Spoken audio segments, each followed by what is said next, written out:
کیا تم نے کبھی رات کے سناٹے میں خود کو اکیلا محسوس کیا ہے، جب دنیا سو رہی ہو اور تمہارا دل کسی انجانے بوجھ تلے دب رہا ہو، جب سجدے کی جگہ صرف بستر ہو اور آنکھوں میں نیند نہیں بلکہ سوال ہوں؟ اسی لمحے انسان سب سے زیادہ سچا ہوتا ہے، کیونکہ دن میں ہم لوگوں کے لیے جیتے ہیں مگر رات میں صرف اللہ کے سامنے ہوتے ہیں۔ میں نے محسوس کیا ہے کہ جو شخص رات کی خاموشی میں جاگتا ہے وہ کمزور نہیں ہوتا، وہ دراصل منتخب ہوتا ہے، کیونکہ ہر کسی کو یہ بے چینی نہیں دی جاتی، ہر کسی کو یہ تڑپ نہیں ملتی۔ یہ وہ لمحہ ہوتا ہے جب دل دنیا سے کٹ کر آسمان سے جڑنے لگتا ہے، جب انسان اپنے گناہوں، اپنی ٹوٹی امیدوں اور بکھری دعاؤں کے ساتھ اکیلا کھڑا ہوتا ہے اور کوئی دیکھنے والا نہیں ہوتا سوائے اللہ کے۔ اور یہی وہ مقام ہے جہاں انسان کی اصل طاقت جنم لیتی ہے۔ اس لیے اگر تم آج ہار ماننے کے قریب ہو، اگر تم سمجھتے ہو کہ تم اکیلے ہو، تو یاد رکھو، رات کی یہ بے چینی، یہ خاموشی، یہ دل کی لرزش کسی عام انسان کے حصے میں نہیں آتی۔ یہ کسی بڑے فیصلے کی تمہید ہوتی ہے، کسی عظیم تبدیلی کا آغاز۔ جانتے ہو، جب انسان اس راستے پر آ جاتا ہے تو پھر اس کی سوچ بدلنے لگتی ہے، وہ لوگوں کے شور سے نکل کر اپنے رب کی خاموش آواز سننے لگتا ہے۔ میں نے دیکھا ہے کہ جو لوگ راتوں میں خود کو مضبوط کرتے ہیں وہ دن میں کسی طوفان سے نہیں ڈرتے، کیونکہ جنہوں نے اندھیروں میں اللہ کو پکارا ہو انہیں روشنیوں میں کسی سہارے کی ضرورت نہیں رہتی۔ یہ وہ مرحلہ ہوتا ہے جہاں انسان ٹوٹتا نہیں بلکہ تراشا جاتا ہے، اس کی کمزوریاں اس کی پہچان بننے لگتی ہے، اس کے آنسو اس کی طاقت بن جاتے ہیں، اور اس کا دل یہ سیکھ لیتا ہے کہ حالات چاہے جیسے بھی ہوں رب بدلتا نہیں۔ اس لیے اگر تمہیں لگتا ہے کہ تم پیچھے رہ گئے ہو تو یاد رکھو، اللہ کبھی دیر نہیں کرتا، وہ صرف تمہیں تیار کر رہا ہوتا ہے، اور جنہیں اللہ تیار کرتا ہے وہ معمولی نہیں ہوتے، وہ مثال بنتے ہیں، وہ وقت آنے پر خاموشی سے سب کو پیچھے چھوڑ دیتے ہیں۔ بس شرط یہ ہے کہ تم اس راستے پر قائم رہو، کیونکہ جو شخص راتوں کا امتحان پاس کر لیتا ہے اس کی صبح کبھی خالی نہیں جاتی۔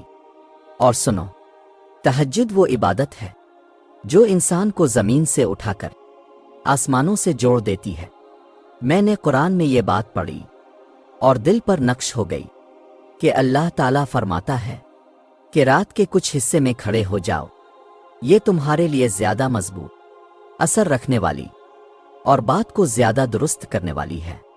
یعنی جو دعا، جو بات، جو فریاد رات میں ہوتی ہے وہ سیدھی دل سے نکل کر عرش تک جاتی ہے۔ ایک اور جگہ اللہ اپنے خاص بندوں کی پہچان بتاتا ہے کہ وہ راتیں اپنے رب کے سامنے سجدے اور قیام میں گزارتے ہیں۔ یہ وہ لوگ ہوتے ہیں جن کی دعائیں لفظ نہیں ہوتی، تقدیر بدلنے والے فیصلے ہوتی ہے۔ تہجد انسان کو وہ طاقت دیتی ہے جو دنیا کی کوئی چیز نہیں دے سکتی، کیونکہ جب انسان سب سے قیمتی چیز نیند قربان کرتا ہے تو اللہ اسے وہ چیز دیتا ہے جس کا وہ تصور بھی نہیں کر سکتا۔ ٹوٹے رشتے جڑ جاتے ہیں، بند راستے کھل جاتے ہیں، اور وہ مسائل جو سالوں سے حل نہیں ہوتے ایک لمحے میں ختم ہو جاتے ہیں۔ اس لیے تہجد کوئی عام نماز نہیں، یہ اللہ کا وہ خفیہ تحفہ ہے جو صرف انہیں ملتا ہے جو واقعی کچھ بدلنا چاہتے ہیں، اور جو اس دروازے پر بار بار دستک دیتا ہے وہ کبھی خالی ہاتھ واپس نہیں جاتا۔ اب اصل بات سنو جو میں نے خود محسوس کی ہے اور جسے سمجھنے والا بدل جاتا ہے۔ جب اللہ تمہیں تہجد کی توفیق دے دے تو یہ عام بات نہیں ہوتی، یہ اس بات کا اعلان ہوتا ہے کہ اللہ نے تمہیں بلایا ہے، کیونکہ ہر سونے والے کو جاگنے کی اجازت نہیں ملتی۔ اور جب تہجد کے سجدے میں تمہاری آنکھ سے آنسو خود بخود گر جائیں تو سمجھ لو یہ تمہاری کمزوری نہیں بلکہ اللہ کی خاص رحمت کا لمس ہے۔